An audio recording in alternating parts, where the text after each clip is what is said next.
ఆంధ్రప్రదేశ్ రాష్ట్ర ముఖ్యమంత్రి నారా చంద్రబాబు నాయుడు మరోసారి ఢిల్లీ పర్యటనకు వెళ్లనున్నారు.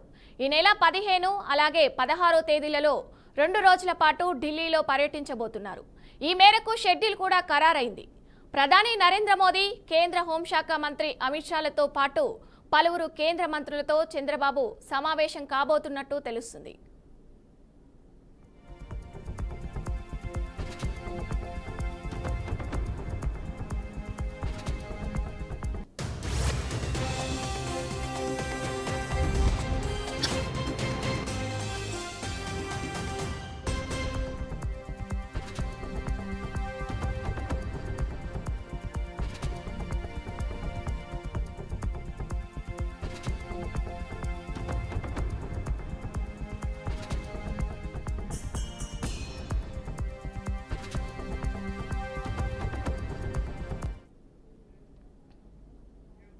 హైదరాబాద్లోని నల్సార్ లా యూనివర్సిటీలో 22వ స్నాతకోత్సవం శనివారం ఘనంగా జరిగింది.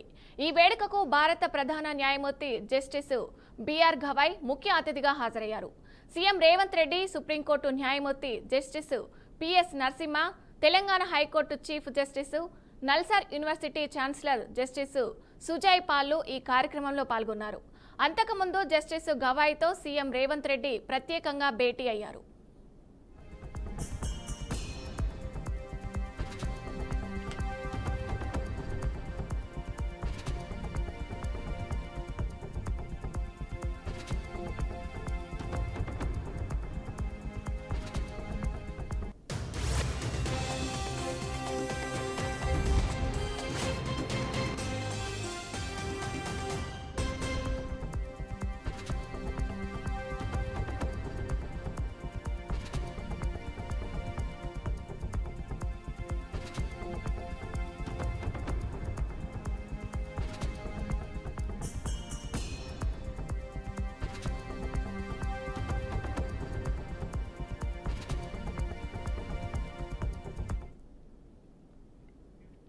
మద్యం అక్రమ నిల్వల వ్యవహారంలో మాజీ మంత్రి కాకాని గోవర్ధన్ రెడ్డిపై ఆరోపణలు వెల్లువెత్తాయి.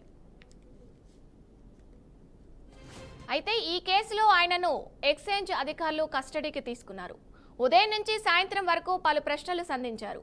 అధికారులు మొత్తం 37 ప్రశ్నలు అడిగారు. ఎన్నికల వేళ లిక్కర్ సరఫరాపై విచారణ జరిపారు. విచారణ అనంతరం కాకానిని నెల్లూరు జిల్లా జైలుకు తరలించినట్లు పోలీసులు తెలిపారు.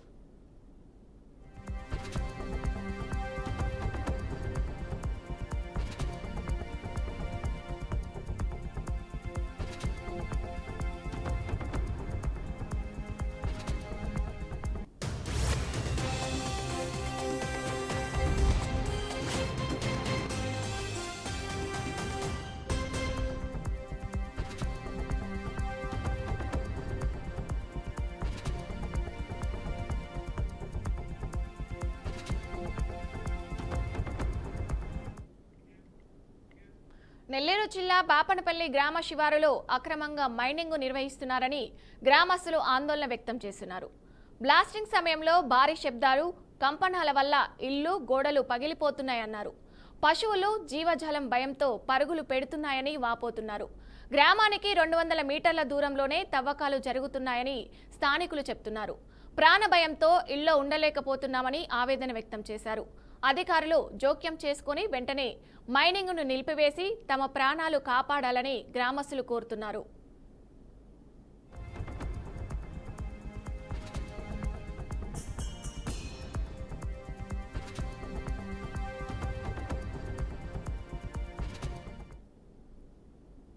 అది ఎర్రపట్లపల్లి గ్రామం అండి. నా పేరు తిరుపతయ్య, గరిమినపల్లి పంచాయతీ, కొండాపురం మండలం. మా గ్రామంలో ఎట్టి పరిస్థితుల్లోనూ క్వాజ్ మైనింగ్ తీస్తూ ఉన్నారండి.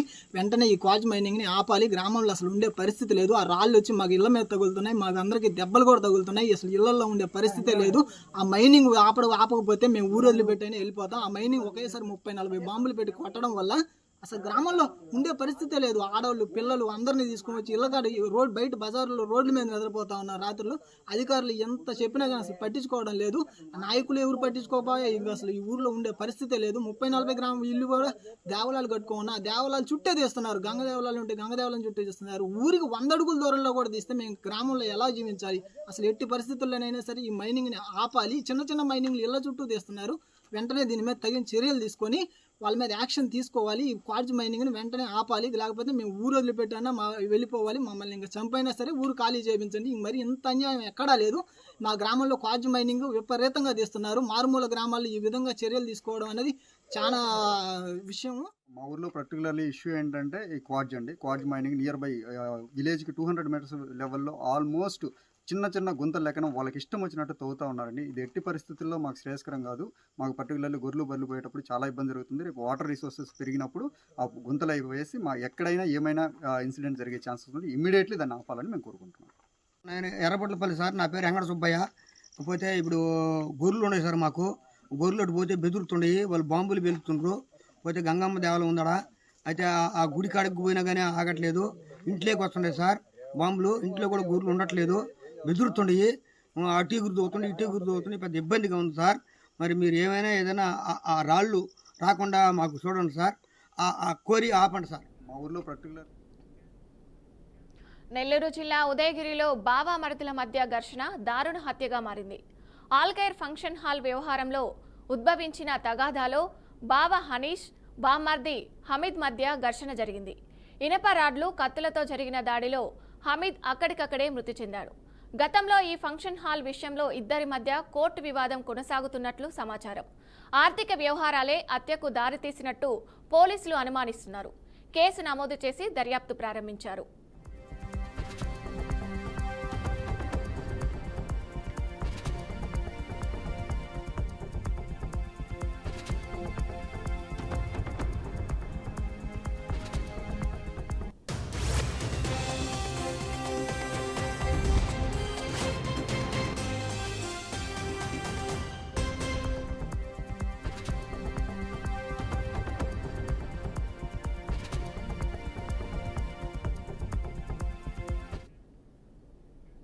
సీఎం రేవంత్ రెడ్డికి కేసీఆర్ను ఆడిపోసుకోవడం, ఆయన జపం చేయడం తప్ప పరిపాలన అంటే ఏంటో తెలియదని తెలంగాణ జాగృతి వ్యవస్థాపకురాలు బీఆర్ఎస్ ఎమ్మెల్సీ కవిత ఆరోపించారు.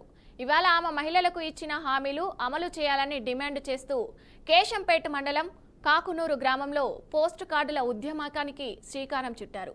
ఈ సందర్భంగా కాంగ్రెస్ ప్రభుత్వంపై మండిపడ్డారు. ఈ ప్రభుత్వంలో ఉద్యోగాల పేరే లేదని అన్నారు. మీదికెళ్ళి మళ్ళీ తెల్లారులేస్తే మన రాష్ట్రం ఇజ్జత్ అంతా పోయేటట్టు, ఇగో నేను ఏడిపోయినా నాకు అప్పవడిస్తలేరు, నేను ఈ రాష్ట్ర సీఎం నై ఉండి ఎక్కడైనా పోయి అప్పడిగితే చెప్పులు ఎత్తుకపోయినట్టు నేను చూసినట్టు చూస్తున్నారు అని చెప్తున్నారు.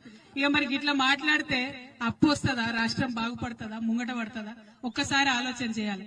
ఇంకొక మాట ఏంటంటే, ఇప్పటికే రేవంత్ రెడ్డి గారు 2 లక్షల కోట్ల అప్పు తెచ్చి 2 లక్షల కోట్ల అప్పు ఈ రాష్ట్రానికి తీసుకొస్తే ఒక్క ప్రాజెక్టు కట్టలే, ఒక్క కాలువ తీయలే, మీ ఊరు మొత్తం చూడురి, ఒక్క కొత్త రోడ్ వేయలే, ఒక్క స్కూల్ బిల్డింగ్ ఏం రిపేర్ చేయలే. కానీ 2 లక్షల కోట్ల అప్పు వచ్చినాయట, అవి మొత్తం పైసలు అయిపోయినాయట. ఆడబిడ్డలకైతే 1 రూపాయి రాలే. పెన్షన్ పెంచుతా అన్నారు, 1 రూపాయి పెంచలే. పొద్దుగాలేస్తే సాయంత్రం దాకా. మాన్యం జిల్లా పార్వతీపురం టౌన్లో మంత్రి బాల వీరాంజనేయులు పర్యటించారు. జగన్నాథపురంలో నిర్వహించిన ఇంటింటి ప్రభుత్వం కార్యక్రమంలో మంత్రి పాల్గొన్నారు. ఎమ్మెల్యే విజయ్ చంద్రతో కలిసి ప్రతి ఇంటిని సందర్శించిన మంత్రి ప్రజలతో ముఖాముఖిగా మాట్లాడి ప్రభుత్వ పథకాలు అందుతున్నాయా లేదా అని ప్రశ్నించారు. ఇంకా ఏమైనా సమస్యలు ఉన్నాయని తెలుసుకున్నారు.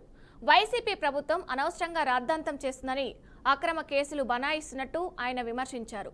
గత వైసీపీ పాలన కారణంగా రాష్ట్రం అప్పుల్లో మునిగిపోయిందని, ఇప్పుడు తల్లికి వందనం, ఉచిత గ్యాస్ సిలిండర్లు వంటి పథకాలు అమలవుతున్నాయని మంత్రి అన్నారు. స్థానిక శాసనసభ్యులు విజయ్ చంద్ర గారితో కలిసి పాల్గొనడం జరిగింది. ఈ సంవత్సర కాలంలో మా ఎన్డీఏ ప్రభుత్వం బీజేపీ, జనసేన, తెలుగుదేశం పార్టీల సాధించిన ప్రగతి గురించి ఇంటింటికి తీసుకెళ్లి చెప్పడం జరుగుతూ ఉంది. కేంద్రంలో బీజేపీలోని మోడీ గారి ఆశీస్సులు, పవన్ కళ్యాణ్ సహకారంతో ఒక సుదీర్ఘ అనుభవం కలిగినటువంటి పరిపాలనా దక్షులు శ్రీ నారా చంద్రబాబు నాయుడు గారు ఎనలేని అభివృద్ధిని, సంక్షేమాన్ని చూపిస్తూ ఉన్నారు. ఎన్నికల ముందు ఏదైతే చెప్పామో ఎన్టీఆర్ భరోసా పెన్షన్ని 4,000, 6,000, 10,000, 15,000 రూపాయలు పెంచి భారతదేశంలోనే అత్యధిక మొత్తంలో పెన్షన్లు ఇస్తున్నటువంటి రాష్ట్రంగా 2,300 కోట్లు ప్రతి నెల ఇస్తున్నటువంటి రాష్ట్రం మన ఆంధ్రప్రదేశ్ రాష్ట్రం. గత ముఖ్యమంత్రి ఈ పెన్షన్లు 1000 పెంచడానికి ఆపసపాలు పడి 5 ఏళ్ళకు వస్తూ పడితే ఎన్నికల ముందు నుంచే మనం పెంచిన పెన్షన్లు ఇచ్చినటువంటి విషయాన్ని ప్రజలు ఈరోజు చెప్తా ఉన్నారు. దీపం 2 పథకం కింద సంవత్సరానికి 3 సిలిండర్లు ఇస్తుంటే సిలిండర్లు ఉచితంగా ఇస్తున్నాం. ఇందులో చాలామందికి మొదటి సిలిండర్ వచ్చింది, కొద్దిమందికి రెండో సిలిండర్ కూడా రావడం చాలా సంతోషంగా ఇచ్చింది. తల్లికి వందనం పథకం ద్వారా చదువుకునే పిల్లలు ఎంతమంది ఉంటే అంతమందికి కూడా తల్లికి వందనం అందించాం. చాలామంది తల్లులు ఇది చాలా సంతోషకరంగా ఉందని చెప్పడం జరిగింది. స్థానిక కృష్ణా జిల్లా గన్నవరం పోలీస్ స్టేషన్కు మాజీ ఎమ్మెల్యే వల్లభనేని వంశీ హాజరయ్యారు.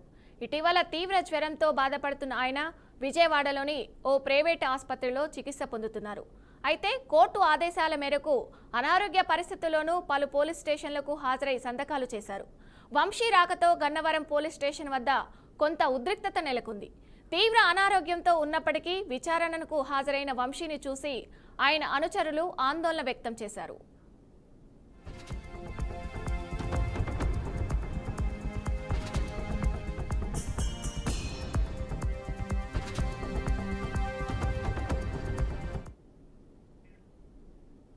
విశాఖపట్నంలో స్వర్ణాంధ్ర సాధన కోసం P4 ద్వారా మరింత ఆర్థిక అభివృద్ధి సాధించేందుకు చర్యలు చేపడుతున్నామని మంత్రి బాల వీరాంజనేయ స్వామి తెలిపారు.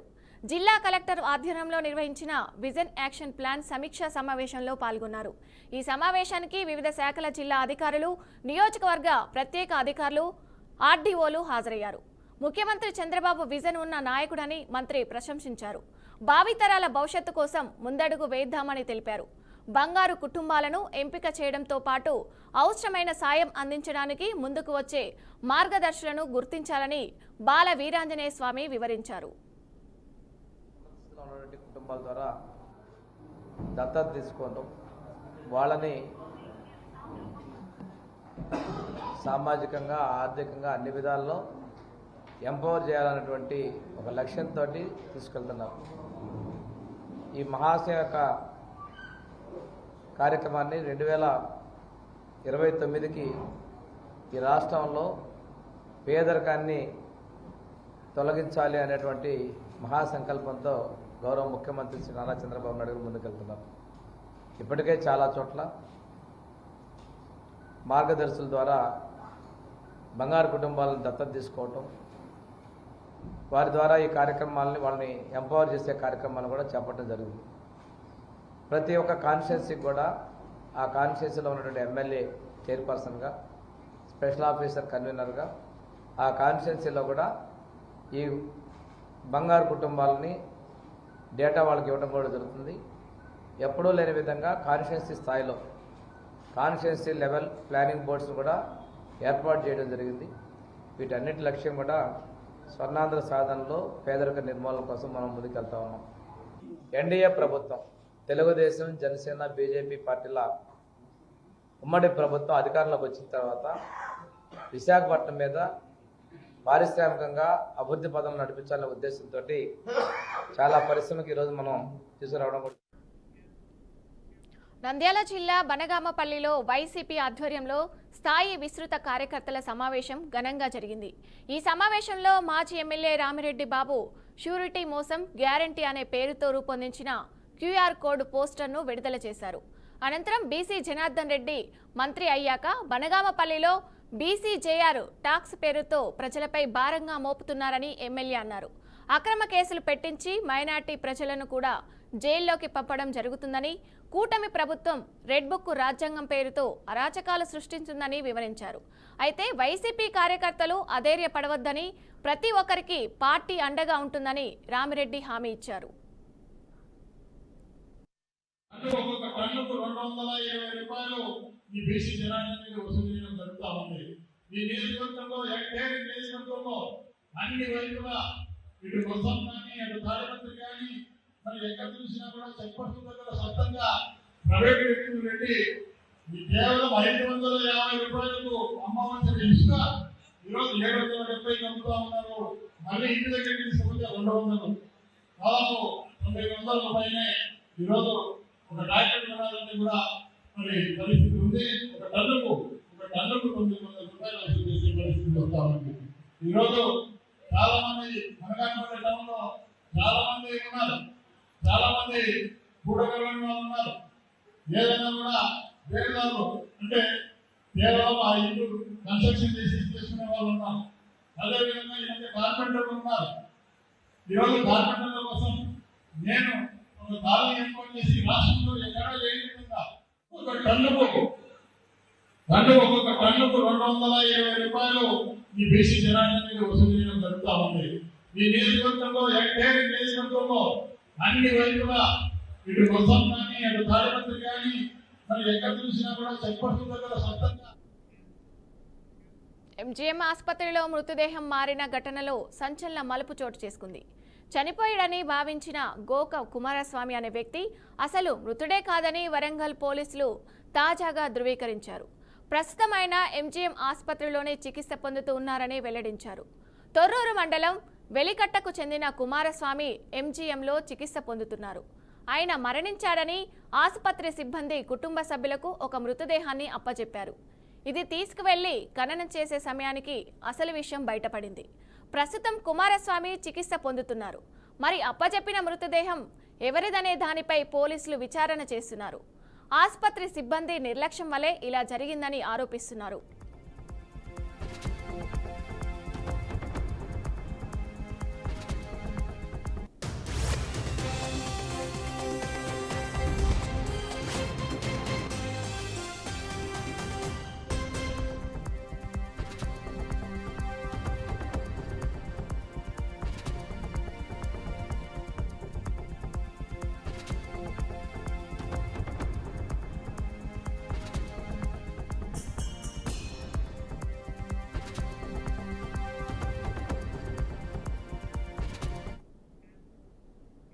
హైదరాబాద్ మియాపూర్ పరిధిలోని మార్తాండ నగర్ కాలనీలో విషాదకర ఘటన చోటు చేసుకుంది. కూలీగా పనిచేస్తున్న శ్రీను అనే వ్యక్తి పనుల నిమిత్తం ఉదయం ఇంటి నుంచి బయలుదేరాడు. ఈ సమయంలో అతని కుమారుడు అభి ఇంటి పరిసరాలలో ఆడుకుంటున్నాడు. అప్రమత్తత లోపంతో అనుకోకుండా ఓపెన్గా ఉన్న నీటి సంపులో పడి బాలుడు అక్కడికక్కడే మృతి చెందాడు. స్థానికులు హుటాహుటిన సమాచారం ఇచ్చినప్పటికీ అప్పటికే బాలుడు మరణించినట్లు వైద్యులు ధృవీకరించారు. పోలీసులు ఘటనపై కేసు నమోదు చేసి విచారణ ప్రారంభించారు.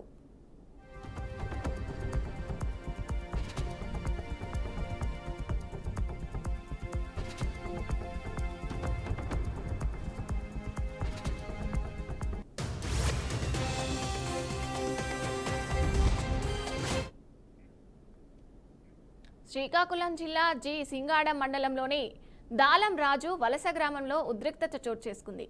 గ్రామంలోని శనేశ్వరుడు ఆలయంలో ఉన్న నవగ్రహ విగ్రహాలను గుర్తు తెలియని వ్యక్తులు ధ్వంసం చేశారు. ఈ ఘటనపై గ్రామస్తులు తీవ్రంగా స్పందించారు. హిందూ మనోభావాలను దెబ్బతీసేలా దుండగులు ఆలయంపై దాడికి పాల్పడ్డారని ఆవేదన వ్యక్తం చేశారు. ఇటీవలే కాలంలో హిందూ దేవాలయాలపై ఇలాంటి దాడులు జరుగుతున్నాయని స్థానికులు ఆరోపించారు. ఆలయాలపై వరుస దాడులు తీవ్ర ఆందోళనకు గురి చేస్తున్నాయని ప్రభుత్వం, పోలీస్ శాఖ గట్టిగా స్పందించాలని ప్రజలు డిమాండ్ చేస్తున్నారు.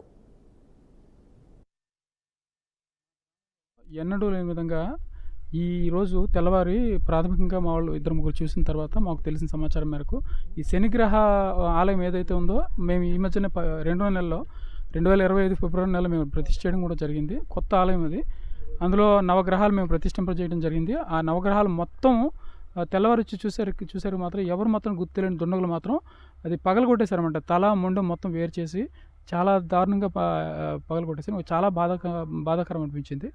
ఇది కేవలం మేము చూసిన మేరకు ఆ విగ్రహాలు పగలగొట్టిన తీరుని పరిశీలిస్తే మాత్రం అది అంటే ఉద్దేశపూర్వకంగా పగలగొట్టారనే విషయం మాత్రం ఖచ్చితంగా మేము చెప్పుకోవాలి. ఎవరనేది మేము తెలియదు, కానీ అది మా ఊర్లో ఇంతవరకు కూడా గతంలో ఏనాడు ఈ సంఘటనలు ఏం జరగలేదు.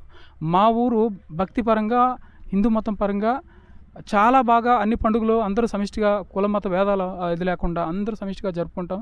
ఒక శ్రీరామనవమి అవ్వచ్చు అద్భుతంగా జరుపుకున్నాం. ఒక వినాయక చవితి ఉత్సవాలు అవ్వచ్చు ఏ గ్రామంలో లేని విధంగా అంత గొప్పగా జరుపుకుంటాం. అందరం కలిసి ఒక ఐకమత్యం చాటుకున్నాం ఇంతవరకు కూడా. ఇది మొత్తానికి రంగారెడ్డి జిల్లా ఇబ్రహీంపట్నం మండలం మంగళపల్లి గ్రామ పరిధిలో ఐరిష్ స్కూల్ ఎదుట ఎస్ఎఫ్ఐ విద్యార్థి సంఘం ఆధ్వర్యంలో నిరసన కార్యక్రమాన్ని నిర్వహించారు. అనుమతులు లేకుండా పాఠశాలలో విద్యార్థులకు పాఠ్యపుస్తకాలు విక్రయిస్తున్నారని ఆరోపిస్తూ ఎస్ఎఫ్ఐ నాయకులు ఆగ్రహం వ్యక్తం చేశారు. ప్రైవేటు పాఠశాలలో ప్రభుత్వ పుస్తకాలు ఎలా విక్రయిస్తారని ప్రశ్నించిన నాయకులు ఓపీ అనుమతులతో పాఠశాలను నడిపిస్తున్న యాజమాన్యంపై తక్షణమే చర్యలు తీసుకోవాలని డిమాండ్ చేశారు. పాఠశాల గుర్తింపును రద్దు చేయాలని ఎస్ఎఫ్ఐ నాయకులు కోరారు. ప్రభుత్వం వెంటనే స్పందించి స్కూలు యాజమాన్యంపై చర్యలు తీసుకోవాలని, లేకపోతే ఎస్ఎఫ్ఐ ఆధ్వర్యంలో పెద్ద ఎత్తున ఆందోళనలు, ధర్నాలు నిర్వహించాల్సి వస్తుందని ఎస్ఎఫ్ఐ డివిజన్ కార్యదర్శి తరంగ్ హెచ్చరించారు.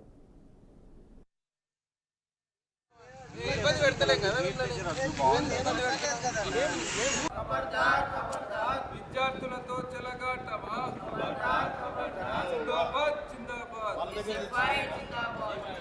దౌర్జన్యం చేయలేదు, మేము గట్టిగా రౌడీ లాగా మాట్లాడలేదు, మేము ఇష్టానుసారంగా బెదిరించి మాట్లాడలేదు. ఎవరిని మేము పిల్లలు శాంతియుతంగా ధర్నా ఏమని చెప్తున్నారు, శాంతియుతంగా ధర్నా చేస్తున్నాం. జిందాబాద్ జిందాబాద్ జిందాబాద్ జిందాబాద్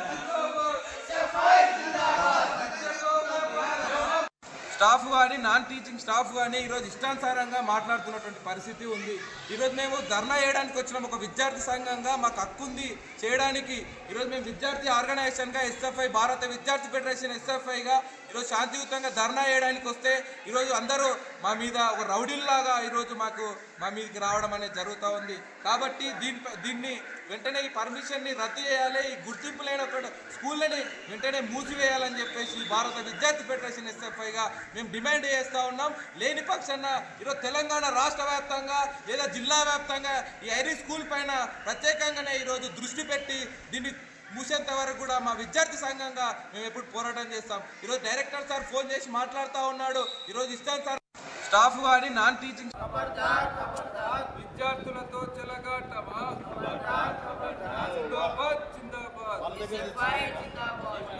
దౌర్జన్యం చేయలేదు, మేము గట్టిగా రౌడీ లాగా మాట్లాడలేదు, మేము ఇష్టానుసారంగా బెదిరించి మాట్లాడలేదు. ఎవరిని మేము పిల్లలు శాంతియుతంగా ధర్నా ఏమని చెప్తున్నారు.